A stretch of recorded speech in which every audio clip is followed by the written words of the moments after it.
Once mocked by adversaries as entitled princelings, the four sons of jailed Mexican drug kingpin Joaquin El Chapo Guzman have resuscitated a drug empire by embracing a new line of synthetic drugs.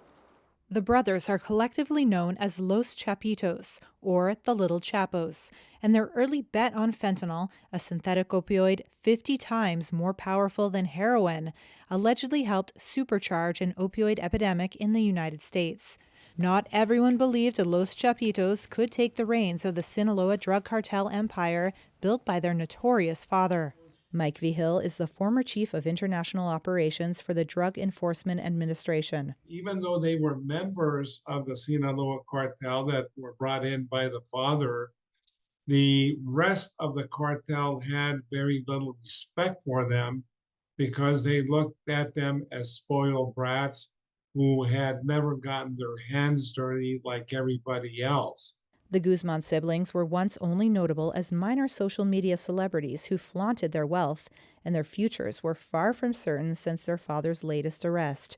But last month, U.S. authorities laid out extensive new charges against the brothers in indictments and upped bounties for two of the siblings to $10 million apiece, cementing their status among the world's most powerful and wanted drug lords.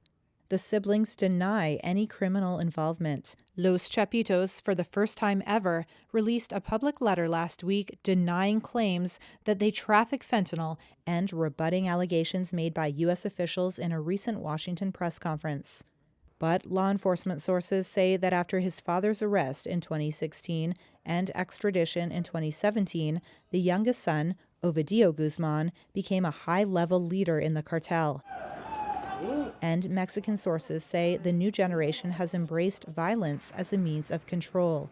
The Chapitos have to maintain a reputation, so they are much more violent than their father was because they have to show other members of the cartel that they have a reputation where they're going to take violent action if they have to. They're not going to be wimps and just go along with the flow.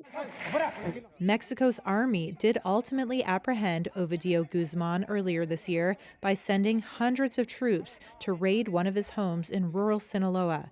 He's now in a maximum security lockup near Mexico City. But the other brothers are still running a drug empire, according to U.S. officials. The cartel can turn $800 worth of precursor chemicals into fentanyl pills or powder that reap profits as high as $640,000, according to one of the April indictments.